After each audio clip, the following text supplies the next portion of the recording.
Update muna nga tayo sa Gilas Pilipinas sa nangyaring tune-up game kontra nga sa KBL Ball Club at gayon na rin sa Strong Group Athletics Philippine. Bago nga tayo pumasok sa Gilas Pilipinas, pag-usapan muna natin itong SGA.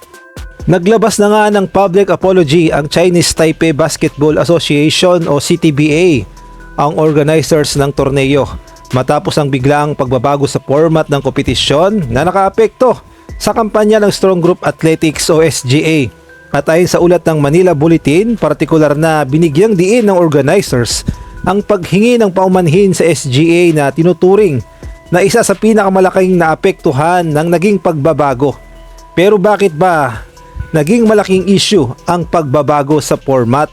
Ang Strong Group Athletics ay naghahangad sanang makumpleto ang kanilang three-peat bid sa William Jones Cup. Ibig sabihin, target nilang makuha ang kanilang ikatlong sunod na titulo sa prestihiyosong International Basketball Tournament.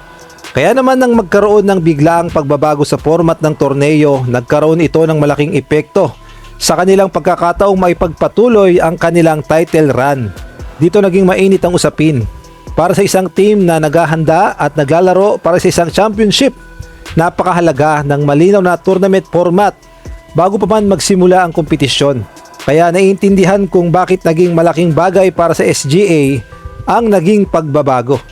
Pero ang magandang development dito, mismo ang CTBA ang naglabas ng public apology. Ibig sabihin, kinikilala ng organizers na nagkaroon ng problema at kinikilala rin nila ang epekto nito sa mga kupunang kasali, lalong-lalo na sa Strong Group Athletics. Para naman sa mga Pinoy basketball fans, siguradong malaking bagay ito dahil napakaraming sumusuporta sa SGA at sa kanilang kampanya sa Jones Cup.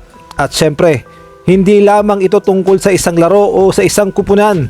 Kapag international tournament, mahalaga ang credibility at fairness ng kompetisyon. Kailangan malinaw ang rules at format para sa lahat ng teams ay alam kung ano ang kanilang paglalaruan at kung paano nila maaabot ang championship. Sa ngayon, ang tanong ng maraming basketball fans, makakaapekto ba ng malaki ang naging pagbabago sa three-peat campaign ng Strong Group Athletics? At higit sa lahat, paano tutugon ng SGA pagkatapos ng kontrobersiyang ito? Isang bagay ang sigurado, hindi pa tapos ang laban, kaya abangan natin ang mga susunod na development sa William Jones Cup, lalo na kung paano tatapusin ng Strong Group Athletics ang kanilang kampanya. Samantalang naging matagumpay naman ang nangyaring tune-up game sa pagitan ng Gilas Pilipinas at KBL team na Hyundai Mobis Phobos. At ang ating Gilas Pilipinas nagpakita ng lakas at hindi nga pinoporma ang KBL Ball Club at itong si Kai Soto gusto pa talagang sirain ang ring.